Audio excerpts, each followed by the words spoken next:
10वीपर्यंत मुलांच्या शाळेत शिकलो. 11वी व 12वी पण छोट्या कॉलेजला असल्यामुळे तिथे पण फार मुली नव्हत्या.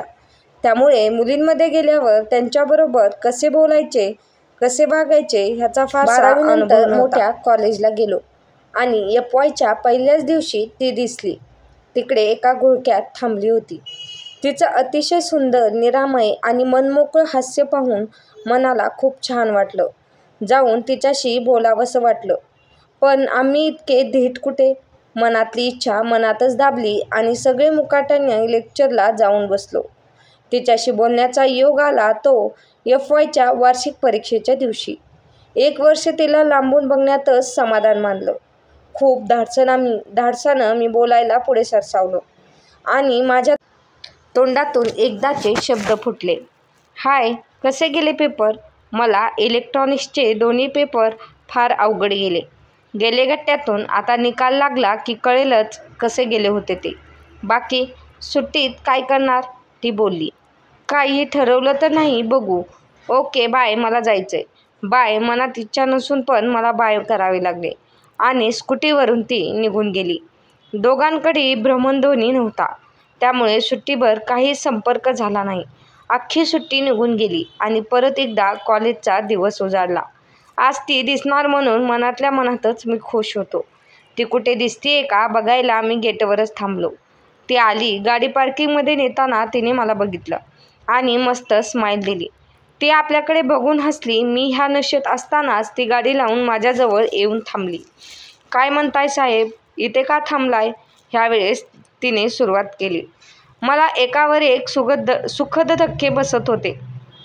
काही नाही, सहजच कोणी ओळखीचं दिसतंय का ते बघत होतो.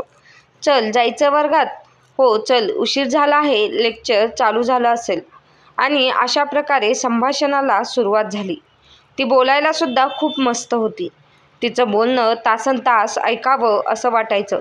जसे दिवस पुढे पुढे जाऊ लागले तसे आमच्यामध्ये मैत्री निर्माण झाली. इतर मुलींबरोबर पण मी अगदी बिनधास्तपणे बोलू लागलो. मला बुद्धिबळात आवड.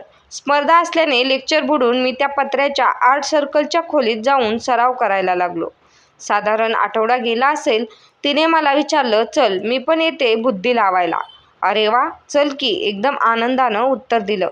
आणि मग त्या दिवसापासून कोणत्याच लेक्चरला न बसता थेट आर्ट सर्कलच्या खोलीत जाऊन त्या लोकांची नाटकं बघत बुद्धिबळाचा सराव करायचा अशी आमच्या दोघांची दिनचर्या झाली. तिला बुद्धिबळामधलं खरं काहीच येत नव्हतं, तरी ती यायची. कदाचित फक्त माझ्या सहवासात राहायचे म्हणून येत असावी असं मला वाटू लागलं.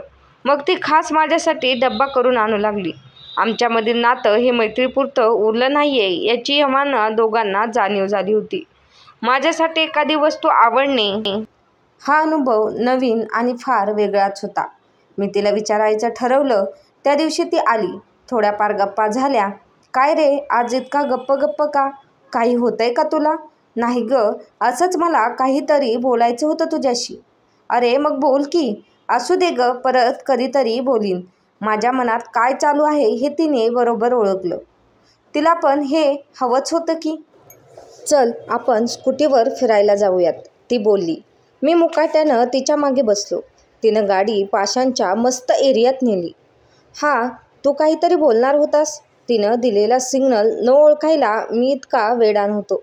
मी मन घट्ट केलं, मोठा श्वास घेतला आणि बोलून मोकळा झालो. मला तू खूप आवडतेस. काय? तिच्याकडून हे उत्तर आलं.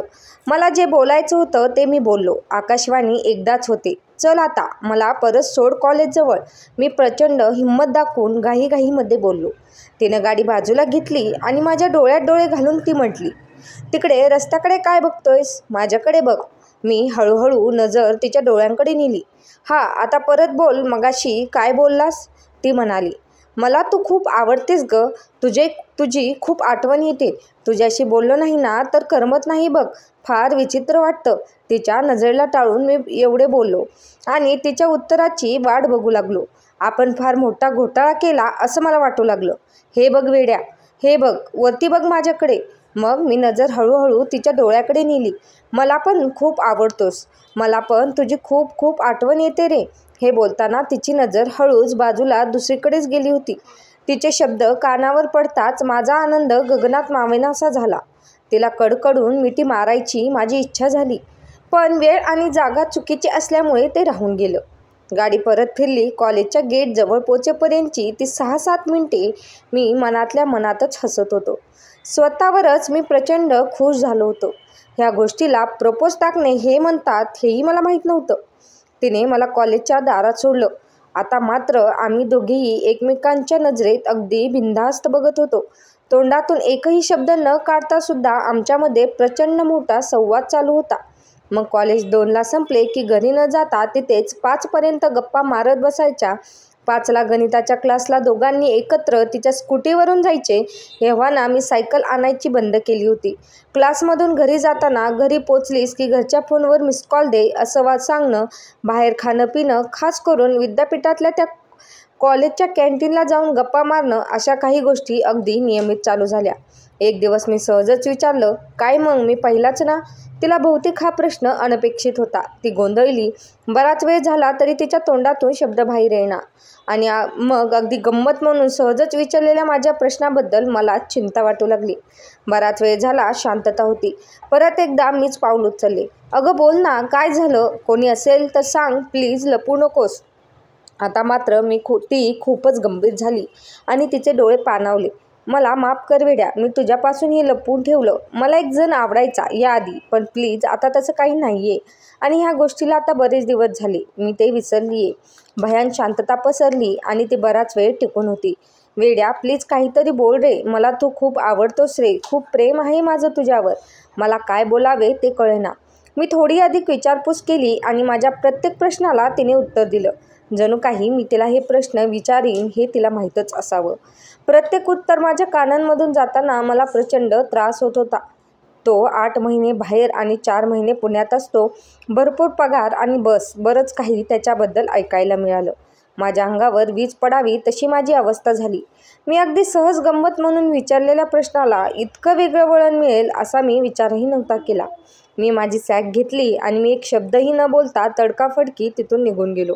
2-3 दिवस गेले. मी काही संपर्क केला नाही. तिचाही फोन आला नाही. मी माझ्या मित्राशी याबद्दल बोललो. तो आमच्या दोघांचा चांगला मित्र होता. हे बघ वेड्या, तुला ती खरंच मनापासून आवडते? तो मला धीर देत बोलला. हो रे. हे काय विचारणं झालं का? तिच्यावर पूर्ण विश्वास आहे. हो आहे रे, पण वगैरे काही नाही. आधी तिला जाऊन भेट. परत कसलाही विचार मनात आणू नकोस. तिच्यावर खूप मनापासून प्रेम कर. ती तुझीच आहे वेड्या, तुझीच आहे. तिला मी कॉलेजमध्ये गाठलं. एखादा नवीन ओळख झालेला माणूस ज्या प्रकारे बोलेल त्या पद्धतीने मी तिला म्हणालो, हाय काय चाललंय? काही नाही विशेष. तिने पण तसंच उत्तर दिलं. कॉलेज संपल्यावर आम्ही अगदी नेहमीप्रमाणे बसलो होतो. पण आज आमच्यामध्ये फार गप्पा होत नव्हत्या. आज फार बोर होतंय नाही? मी उगाच काहीतरी बोलायचं म्हणून बोललो. खरं तर तिच्यासोबत बसून संपूर्ण आयुष्य काढायला पण मी तयार होतो. हो ना, खरंच आज फारच बोर होतंय क्लासला. पण वेळ आहे अजून बराच.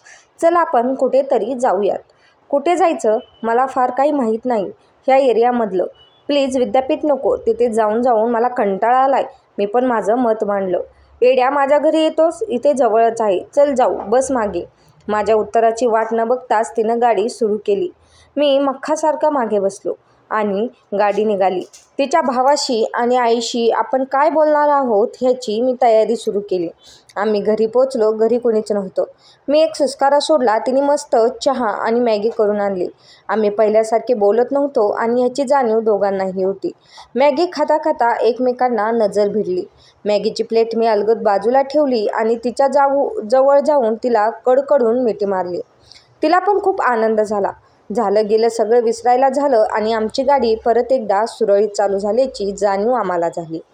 कधी तिच्या घरी जाणं, मग तिने मस्तपैकी चहा आणि मॅगी बनवणं, तिच्या कुशीत पडून मस्त गप्पा मारणं, भविष्याची स्वप्न रंगवणं, अशा गोष्टींनी मन अगदी प्रसन्न होतं. प्रेम खरंच इतकं सुंदर असतं ह्याची जाणीव झाली. काही महिने निघून गेले. सर्व काही सुरळीत चालू होतं. त्या दिवशी त्यांच्या घरी असताना अचानक फोन वाजला.